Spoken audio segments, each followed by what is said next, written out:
ایران کے ساتھ مذاکرات ناکام ہوئے تو صدر ٹرمپ کے پاس بہت سارے آپشنز موجود ہیں۔ امریکہ کی جانب سے ایک دھمکی آئی ہے۔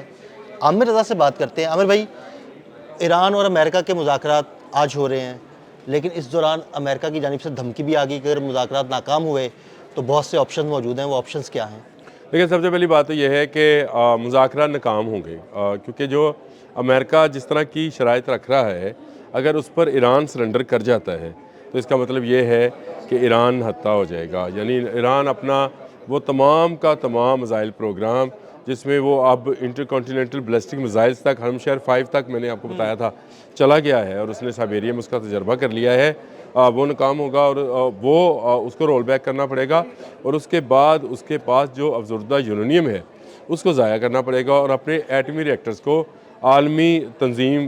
برائے ایٹم کے لیے جو ہے وہ کھولنا پڑے گا۔ یعنی ان کے وہ جائزہ لینے جائیں گے، اور اس کے بعد وہ اندازہ کریں گے، دیکھیں گے کہ کیا اچھا آپ اس کو نہ ذرا صرف تجربہ کیا، اب تو ہم سب کو تجربہ ہے، میری ایج کے جتنے لوگ ہیں ان کو یہ پتہ ہے کہ عراق سے کہا گیا تھا کہ تمہارے پاس جو ہے ایسا اسلحہ ہے جو کہ کیمیکل ویپنز ہے، لہٰذا تم اقوام متحدہ کی ایک باڈی ہے، اس حوالے سے وہ تمہاری فیکٹریز کا جائزہ لے گی کہ تمہارے پاس کتنا اس طرح کا مواد ہے جس کو ضائع کیا جاتا ہے۔ صدر صدام حسین نے وہ تمام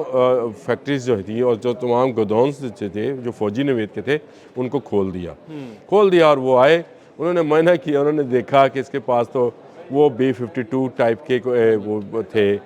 ٹینک تھے، T-52 ٹائپ کے ٹینک تھے جو کہ دوسری جنگ عظیم کے بعد کی پیداوار تھے، یعنی وہ کوئی 20-25 سال پرانے تھے، اور ایران کے ساتھ 8 سالہ جنگ میں عراق ویپنری طور پر خالی ہو چکا تھا۔ انہوں نے جب جائزہ لے لیا کہ اس کے پاس کچھ نہیں ہے، تو پھر وہ، اب میں لفظ گندا ہے لیکن استعمال کروں گا، کتوں کی اور بھیڑیوں کی طرح جو تھے اس کا گوشت نوچنے کے لیے پہنچ گئے۔ اچھا بین ویسا ہی ڈرامہ اتنے سال کے یعنی 30-35 سال کے بعد وہی ڈرامہ دوبارہ دہرایا جانے لگا ہے، اور وہی شرائط ہے کہ بھائی تمہارے پاس انریچڈ یورینیم ہے، تمہارے پاس جو ہے تمہارا میزائل پروگرام دنیا کے امن کے لیے خطرہ ہے، لہٰذا تم اسے کھولو گے۔ یہ شرائط آج آپ دیکھ لیجیے گا، ویسے تو آج کے دن صرف فریم ورک ہونا ہے، یہ جو مسقط عمان میں ہو رہے ہیں نا مذاکرات، اس میں صرف فریم ورک تیار کیا جائے گا جس میں یہ دیکھا جائے گا کہ کہاں تک ایران جو ہے پسپائی اختیار کرتا ہے، اور یہ اس پسپائی کے نتیجے میں اگلا لاہے عمل جو ہے ڈونلڈ ٹرمپ دے گا۔ اب دیکھیں وائٹ ہاؤس نے کیا بیان دیا، انہوں نے کہا کہ اگر مذاکرات ناکام ہوئے تو مذاکرات کامیابی ہو تو ابھی حملہ ہی ہوگا۔ میں اس لیے کہتا ہوں یہ ناکام اس لیے ہے کہ اگر ایران اپنا ویپن سرنڈر کرتا ہے تب بھی وہ پکڑا جائے گا امریکہ کے ہاتھوں میں، اور اگر نہیں کرتا ہے تو امریکہ اس کے ساتھ جنگ کرنے کو تیار۔ اچھا نہیں کرتا ہے تو امکان ہے کہ ایران بچ جائے، لیکن نہیں، اگر وہ ہاں کر کے اپنا اسلحہ جو ہے، اپنا ویپنز جو ہے وہ واپس لیتا ہے، تو اس کا مطلب یہ ہے کہ نکولس مڈورو کے طرز کا آپریشن جو ہے وہ تیار ہے۔ دیکھیں ایران بار بار ڈونلڈ ٹرمپ نے رات بھی، میں ان کی میڈیا کانفرنس دیکھ رہا تھا،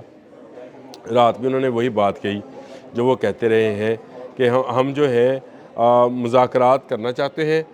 لیکن میرے بیوٹیفل آرمیڈا جو ہے وہ ایران کی طرف گامزن ہے۔ بھائی لیکن وہ کیا لینے جا رہا ہے بھائی؟ وہ آپ کا بیوٹیفل آرمیڈا جو ہے وہ پھر ایران کی وہ آبنہ ہرمز میں اور خلیج فارس میں اور ریڈ سی کے دہانوں پر آپ کے جنگی بحری جہاز کیا کرنے جا رہے ہیں؟ آپ کیوں اپنے جہاز جو ہے پہنچا رہے ہیں؟ اس کا مطلب یہ ہے کہ مذاکرات کی کامیابی یا ناکامی دل سا مسئلہ نہیں ہے، مسئلہ یہ ہے کہ ایران کو نہتھا کرنا ہے۔ وہ اس طرح سے کر لیا جائے یا اس طرح سے کر لیا جائے، یہ بڑا ایک میں سمجھتا ہوں کہ مسلم دنیا کے لیے جو ہے سیٹ بیک ہوگا اگر ایران سرنڈر کرتا ہے۔ یہ مذاکرات گو کہ ابتدائی نوعیت کے ہیں، اسی لیے باسر اکچی کر رہے ہیں جو ان کے وزیر خارجہ ہیں، اور دوسری طرف جو ہے وہ سٹیو ہیں،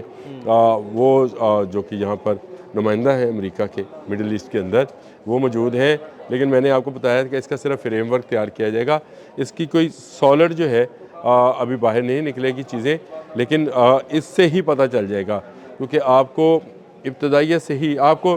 بیج سے پتہ چل جاتا ہے فصل کیسی ہوگی۔ میں نے جو آپ کی باتوں سے ایزیوم کیا نا وہ یہ ہے کہ اگر ایران